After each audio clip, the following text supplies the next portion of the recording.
arrojado ayer por la dictadura y silenciado hoy por el gobierno capitalista neoliberal de Pedro Pablo Kuczynski. El mismo señor que piensa que América Latina, por los Estados Unidos, tiene que ser un perro simpático en su patio trasero y no soberana y independiente como lo son Cuba, Venezuela y como lo son los países del ALBA y los pueblos que buscan su camino de paz con justicia social. Lo que pasó es que en medio de la más grave crisis política de los últimos 17 años, de una contienda política de trasfondo económico, se produjo la no vacancia presidencial y el indulto humanitario y derecho de gracia otorgado por Kuczynski. De eso hemos hablado hasta aquí, a Alberto Fujimori, producto de una escandalosa negociación entre las facciones de ultraderecha del Ejecutivo y del Legislativo. Pero siempre la burguesía esconde el verdadero objetivo de sus actos detrás de palabras que seducen, como paz, libertad, derechos humanos o guerra humanitaria. En este caso, los argumentos esgrimidos por PK para otorgar el indulto humanitario y el derecho de gracias han sido la necesidad de la reconciliación nacional, como parte de una voluntad de la que todos debemos formar parte, dijo, y que pasemos esta página. ¿Cómo se tiene que interpretar en la realidad estas afirmaciones? En el plan interno, las cosas están por lo contrario. El escandaloso negociado entre facciones de la ultraderecha colisiona abiertamente con el sentido de una verdadera reconciliación nacional, porque significa el canje de la no vacancia de Kuczynski por la libertad de Fujimori y el corte de los juicios que tiene pendiente. Es más, PPK ha denominado Gabinete de Reconciliación a uno en el que ha incluido a dos apristas, otro remedio de reconciliación nacional. Esta colusión entre facciones de la ultraderecha es una falsa reconciliación nacional, porque no es parte de una solución política global que abarque a todas la parte de la guerra interna, que implique planes de desarrollo para el pueblo, la restitución de los derechos conculcados, la derogatoria de la ley lesiva, el corte de la persecución política, la reincorporación a la sociedad de presos políticos, la solución al problema de los deudos, de los requisitoriados y expatriados, el respeto pleno de los derechos políticos, etc. Esta colusión no sirve a la solución de los problemas derivados de la guerra. Para entender el tema, es importante ver cuáles han sido y son algunos modelos históricos de reconciliación nacional. El año pasado ha sido el centenario de la Revolución Rusa bolchevique y se celebraron los 50 años del asesinato del Che en Bolivia. El siglo pasado ha sido el siglo de las revoluciones, donde estaba claro que el enfrentamiento era un enfrentamiento hasta la muerte entre intereses inconciliables, entre los intereses oligárquicos y los del pueblo.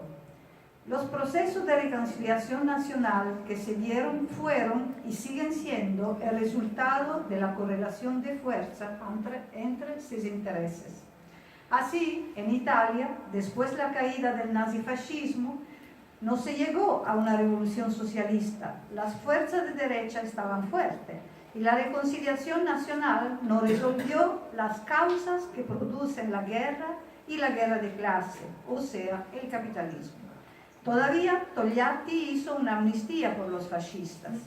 Al contrario, en la democracia burguesa, después de la derrota de las guerrillas de los años 70 y 80 en Italia, no se ha dado ni indulto ni amnistía por los presos políticos del conflicto social y armado que llevó a más de 5.000 presos y más de 15 años, casi todos con cadena perpetua, y aún están. Yo perteneció a este conflicto, estuve 25 años en la cárcel de máxima seguridad y hace poco tiempo que volvió a tener mis derechos. Aún hay presos políticos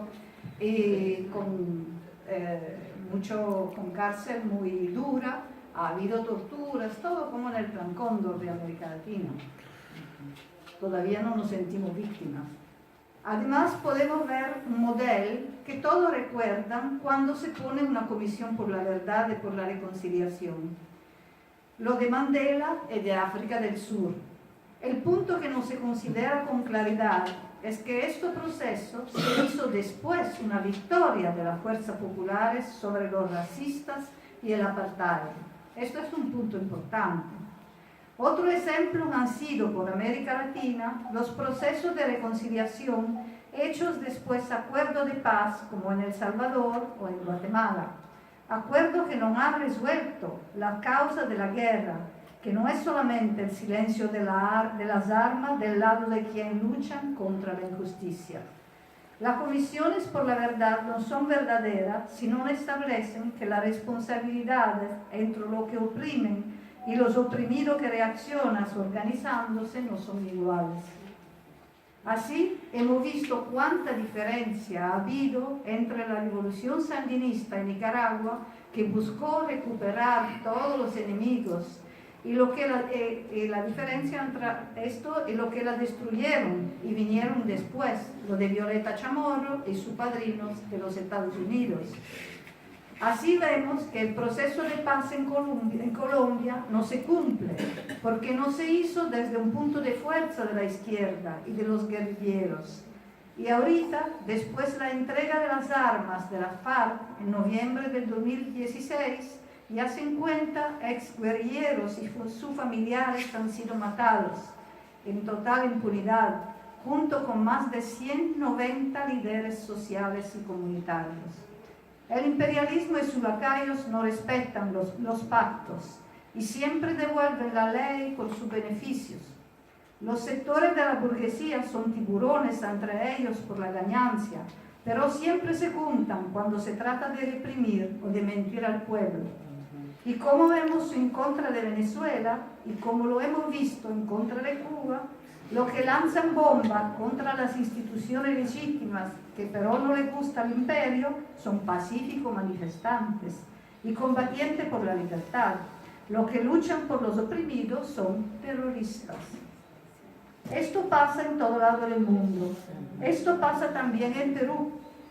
El banquero Kuczynski y los oligarcas hablan de reconciliación nacional mientras abren nuevos juicios a los dirigentes del PCP, entre ellos al presidente González, con 83 años de edad y 25 años de encierro y aislamiento absoluto, con una condena de cadena perpetua, añadiendo nuevos cargos infamantes, como narcotráfico. Hablan de reconciliación nacional, mientras la ultraderecha viene desenvolviendo campañas atizando el odio, la venganza y la persecución política contra los prisioneros políticos y de guerra, incluso contra sus familiares, también contra quienes ya cumplieron su condena.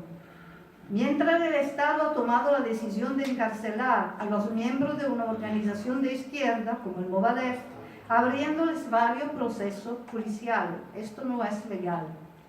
A lo que se suma la intención de destruir los nichos de comas donde reposan los restos de 8 prisioneros políticos, de los 250 asesinados en el genocidio de los penales en 1986.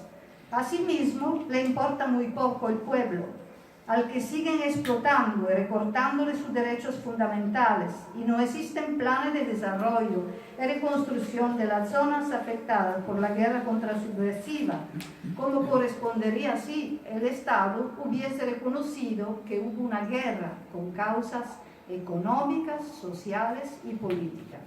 Todo lo que demuestra que PPK habla de una falsa reconciliación nacional. PPK habló de derecho a la salud y dijo: se trata de la salud y la posibilidad de vida de un sentenciado y ya cumplido 12 años de condena. Sin embargo, él y los muy humanitarios, como han actuado ante los problemas de salud de los presos políticos y sociales y a su derecho a la defensa. Como ejemplos hemos tomado muchos casos, no tenemos el tiempo de leerlo todo, pero alguno quiero nombrarle. Marco Antonio Abarca Arupay, recluido en diversas cárceles de máxima seguridad, torturado salvajemente durante su detención, especialmente en su pierna herida, produciéndole una infección que con el tiempo llegó al hueso, produciéndole osteomielitis. Nunca recibió atención médica adecuada, por lo que devino en leucemia linfoide que le ocasionó la muerte. Falleció en 2006 tras 12 años de prisión. Le negaron reiteradamente el derecho de gracia. Jorge Cartagena Vargas, reconocido abogado de organizaciones sindicales y populares y de prisioneros políticos, por lo que el Estado peruano atentó contra su vida con disparos a la cabeza, dejándolo gravemente herido en el año 1992. Murió tras 12 años de prisión en 2004 a los 62 años de edad por cáncer del hígado, sin que recibiera atención médica adecuada. Margie Evelyn Clavo Peralta, porque hay mujeres, militante del PCP recluida en la prisión de la base naval de Callao y varias otras, murió en 2015 a los 61 años de edad y tras 20 años de prisión de cáncer que hizo metástasis debido a la falta de atención adecuada. Es más, producto de una campaña mediática en su contra, la policía la regresó del hospital Loaiza al penal Piedras Gordas, recortando criminalmente su tratamiento, lo que aceleró su muerte. Luis William Pollo Rivera, médico traumatólogo, falleció en la cárcel en el 2012 a los 66 años de edad y tras 9 años de injusta prisión de varias enfermedades. El Estado rechazó 4 veces la solicitud de indulto humanitario. La Corte Interamericana de Derechos Humanos en 2016 sentenció que el Estado peruano es responsable de su detención ilegal y arbitraria y reivindicó su nombre. Álvaro Sebastián, recluido en diversas cárceles, murió en 2013 a los 50 años de edad y tras 19 años de prisión por neumonía y otra maladía, y muchísimos otros murieron en la cárcel por falta de tratamiento médico. Y Fujimori, al contrario, está en el exterior. Así los gobiernos nunca aplicaron el indulto humanitario, ni el derecho de gracia a los prisioneros políticos que padecían de enfermedades terminales y degenerativas y lo dejaron morir en prisión. La reconciliación nacional implica también que cada parte de la guerra interna asuma su responsabilidad. Muchos dirigentes comunistas lo han hecho, mientras que el Estado ni quienes la dirigieron han asumido su responsabilidad por la línea y política genocida que aplicaron, ni han reconocido que la guerra tuvo causas económicas, sociales y políticas. En lo concreto, reafirman que era necesario aplicar la línea de máxima represión. Entonces, nosotras y nosotros, ¿no debemos considerar necesaria la rebeldía organizada contra todo esto? ¿Y no deberíamos ser unidos pidiendo amnistía y fin de la represión para los nuestros? No importa que podemos tener diferencias, hasta muy fuerte, y crítica, hasta muy fuerte, pero es importante escoger en cuál campo está el enemigo y cuál es nuestra tarea cuando hablamos de reconciliación nacional. Una verdadera reconciliación nacional tiene que incluir todas las partes, especialmente a los revolucionarios. Se tiene que eliminar la legislación de tiempo de guerra, remover la causa de las injusticias. Esto no es el interés de la derecha. Están en contra de cerrar la herida abierta en la guerra interna. Por eso atizan el odio, la venganza, la persecución política y también la mentira. En consecuencia, el llamado de PPK a trabajar juntos por nuestro futuro es para coludirse en aras de desenvolver su sistema capitalista de explotación y opresión, para seguir esquilmando más y más al proletariado y al pueblo en beneficio de la gran burguesía y el imperialismo, para cubrirse la espalda de las gravísimas acusaciones de corrupción con las que están embarrados, entre otros intereses por lo que se coluden. Pero no dejan ni dejarán de puñar porque el grupo económico se beneficia más de lo que esquilman al pueblo, porque el rumbo económico va a seguirse, por cómo se va a definir el nuevo gran plan de desarrollo económico del Perú, contra el cual habló el Papa también en su viaje ahorita. Una verdadera lucha de reconciliación nacional es contra la reaccionarización del Estado. En un verdadero proceso de reconciliación nacional se tiene que conseguir reparaciones para los miles víctimas del pueblo, para los luchadores sociales, para los comunistas, combatiente e hijo del pueblo asesinado en la lejanía de los Andes y en la selva, durante los gobiernos de Belaúnde, Alan García y Fujimori. El Papa ha sido de viaje en Perú. Elena Revoredo, una presa política con 70 años de edad, juzgada y condenada a cadena perpetua y hace 25 años interna en una prisión de máxima seguridad, le ha enviado una carta para pedirle que cumpla el mismo papel de diálogo que ha cumplido con el proceso de paz entre el gobierno colombiano y las FARC. Mi humilde opinión es que, además del rechazo al indulto a Fujimori, se tendría que incluir este pedido por una solución política y por una verdadera reconciliación nacional, el camino que lleva el país hasta un proceso de paz con justicia social que solo se da por el socialismo.